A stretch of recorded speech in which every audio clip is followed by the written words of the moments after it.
Welcome to news talk with VD Sameer. तो अंततः जो रेखा गुप्ता जी हैं, वो दिल्ली की चीफ मिनिस्टर आज बनी हैं। तकरीबन 9 दिन की डिटेल्ड डिस्कशंस के बाद भारतीय जनता पार्टी ने एक महिला को दिल्ली का चीफ मिनिस्टर बनाया। रेखा गुप्ता जो हैं, ये मूल रूप से हरियाणा का जो जींद है, वहाँ से बिलोंग करती हैं। यानी जो जन्मभूमि रेखा गुप्ता जी की है वो है हरियाणा, और जो कर्म भूमि है वो उनकी बनी है दिल्ली।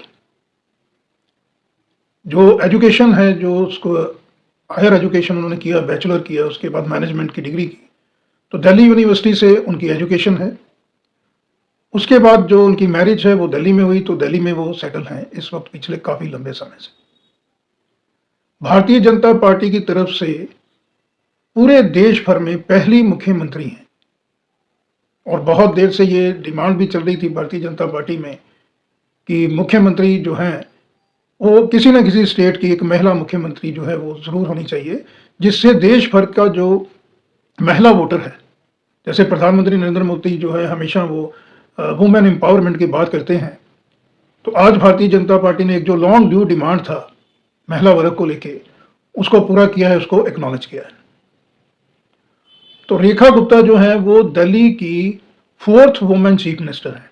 इसके पहले भारतीय जनता पार्टी की तरफ से ही सुषमा स्वराज चीफ मिनिस्टर रही हैं दिल्ली के अंदर, हालांकि वो एक छोटे टर्म के लिए चीफ मिनिस्टर रही। उसके बाद कांग्रेस की तरफ से मिसेस शीला दीक्षित लगातार 15 साल 3 टर्म चीफ मिनिस्टर रही, और आम आदमी पार्टी की तरफ से इसके बाद आतिशी सिंह चीफ मिनिस्टर रही, हालांकि उनका टर्म भी बहुत छोटा रहा। और अभी चौथी ये वुमेन चीफ मिनिस्टर है दिल्ली की, मिसेस रेखा गुप्ता। रेखा गुप्ता जो है, इनका नाम दौड़ में चल रहा था, लेकिन कहीं ना कहीं सबसे जो आगे नाम चल रहा था वो था प्रवेश वर्मा का। प्रवेश वर्मा ने न्यू दिल्ली जो कॉन्स्टिट्यूंसी है सीट, वहां से अरविंद केजरीवाल को पटकनी दी। तो दौड़ में सबसे आगे जो नाम चल रहा था वो कहीं ना कहीं था प्रवेश वर्मा का।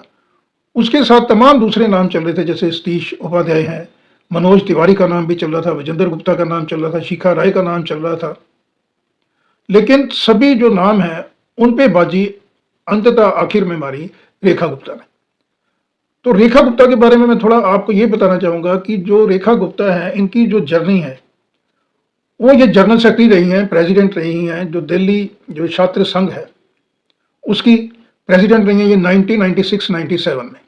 जो महिला मोर्चा है भारतीय जनता पार्टी का, उसके साथ भी इनकी एसोसिएशन रही है। इसके अलावा ये 3 बार की काउंसलर हैं दिल्ली जो कॉरपोरेशन है, निगम, उसके अंदर। और जो इतना लंबा अनुभव है संगठन के साथ, जो भारतीय जनता पार्टी का संगठन है, और जो आरएसएस है, आरएसएस की जो विचारधारा है उसको कहीं ना कहीं पूरे तौर से एक्नॉलेज करती हैं मिसेस रेखा गुप्ता। यानी उनकी चीफ मिनिस्टर की ये जो नियुक्ति हुई है उसके अंदर कहीं ना कहीं पर्दे के पीछे से बहुत बड़ा जो रोल रहा है वो स्वयं संघ है, जो आरएसएस है, उनका भी रहा है।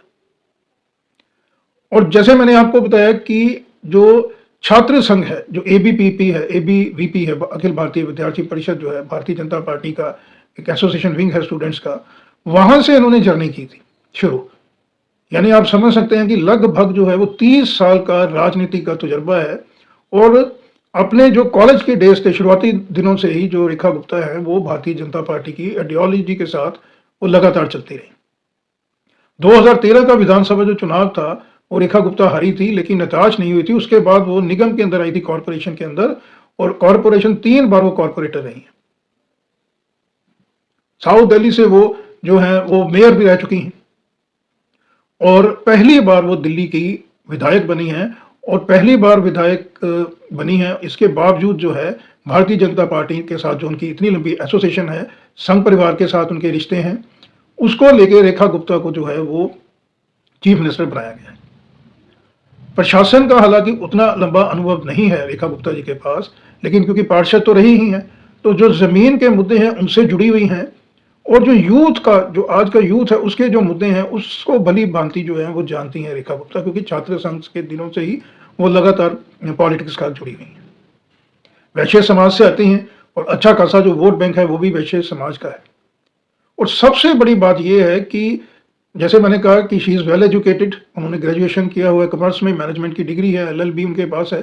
तो आने वाले समय में अरविंद केजरीवाल को, उन रेखा गुप्ता का जो चेहरा है, वो हर तरह, अगर एजुकेशन के हिसाब से देखा जाए, पॉलिटिकल जो है जर्नी के हिसाब से देखा जाए, राजनीति का अनुभव के हिसाब से देखा जाए, तो बेस्ट सूटेबल वो मैच है टू कैटर अरविंद केजरीवाल। जो उनका ऑरा है उसको ये मैच करती है। इसके अलावा जो एक और चीज उनके फेवर में गई है, वो गई है दिल्ली का जो महिला वोटर है, जो पिछले 2 विधानसभा चुनाव में बहुत भारी संख्या में जुड़ा हुआ था आम आदमी पार्टी के साथ। इस जो विधानसभा का चुनाव हुआ है 2025 में, बहुत सा जो महिला वर्ग का वोट है वो गया है टुवर्ड्स भारतीय जनता पार्टी। तो ये भी एक बहुत बड़ी वजह रही है कि एक जो महिला का चेहरा है दिल्ली के अंदर, वो आने वाले समय में जो महिला वोटर है उसको भी भारतीय जनता पार्टी की तरफ उसको एक इंटैक्ट रहेगा वो वोट बैंक में। और दिल्ली की राजनीति, क्योंकि दिल्ली में ही मैंने जैसे उनको आपको बताया कि उनकी कर्म भूमि जो दिल्ली है, और दिल्ली की राजनीति को, ग्राउंड की जो राजनीति है उसको भली भांति जानती है रेखा गुप्ता। और संगठन की जो क्षमता है, जो ऑर्गेनाइजेशन का स्किल है, वो राजनीति की जो एडमिनिस्ट्रेशन होती है, जो राजनीति का लिंक होता है एडमिनिस्ट्रेशन के साथ, उसके साथ बखूबी से तालमेल भी बैठा पाएंगी ये नई मुख्यमंत्री रेखा गुप्ता।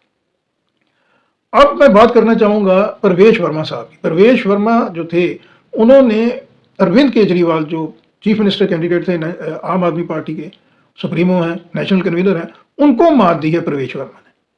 और मैं यहाँ पे आपको ये बताना जरूर चाहूंगा कि जो प्रवेश वर्मा है, प्रवेश वर्मा ने जिस तरह से फ्रंटियर अटैक करते हुए फ्रंट फुट पे गिरा अरविंद केजरीवाल को, उसका बहुत बड़ा बेनिफिट मिला है भारतीय जनता पार्टी को, कोई ये माने या ना माने, कि दिल्ली का जो चुनाव है उसमें कॉर्नर किया जो आम आदमी पार्टी केजरीवाल को, उसमें बहुत बड़ी भूमिका रही प्रवेश वर्मा की। और प्रवेश वर्मा भी वेल एजुकेटेड हैं, जाट समुदाय से आते हैं, और जाट समुदाय की जो है वो दिल्ली के अंदर एक काफ़ी बड़ी पैंठ है उसकी, उस समाज की काफ़ी बड़ी गिनती है। और प्रवेश वर्मा अगर मुख्यमंत्री होते भारतीय जनता पार्टी के, तो उनको हरियाणा के अंदर और जो उत्तर प्रदेश का दिल्ली के साथ सटा हुआ जो इलाका है उसमें डेफिनेटली भारतीय जनता पार्टी को फायदा पहुंचता। एडमिनिस्ट्रेशन का स्किल उनके पास है, मेंबर पार्लियामेंट रह चुके हैं, और लंबे समय से भारतीय जनता पार्टी के साथ हैं, भारतीय जनता पार्टी की आइडियोलॉजी को मैच करते हैं।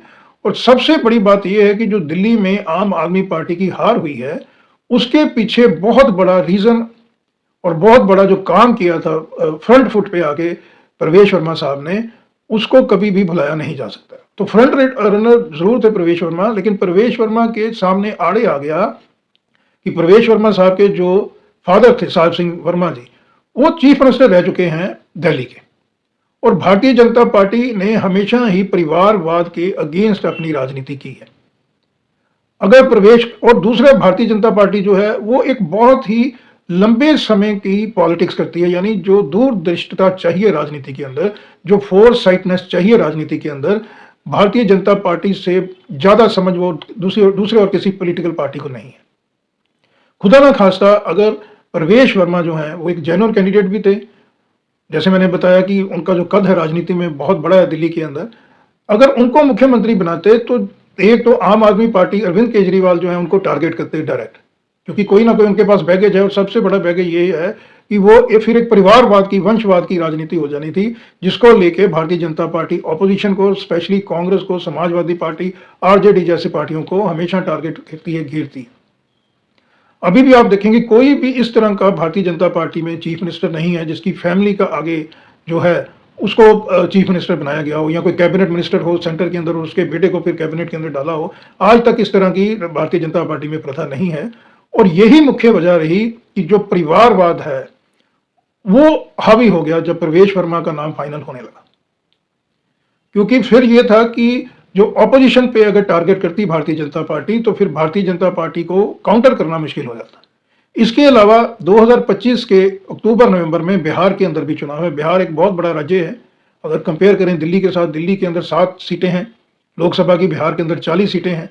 तो बिहार के अंदर जो ऑपोजिशन की पार्टी है आरजेडी, उसको आने वाले समय में भारतीय जनता पार्टी परिवारवाद को लेके ही घेरेगी, क्योंकि आरजेडी जो है वो उसमें लालू यादव हुआ करते थे, फिर उनकी वाइफ आ गई राबड़ी देवी जी, अब तेजस्वी यादव, मीसा भारती, तेज प्रकाश यादव जो हैं लालू यादव जी के बेटे, तमाम जो परिवारवाद की राजनीति वहां चल रही है।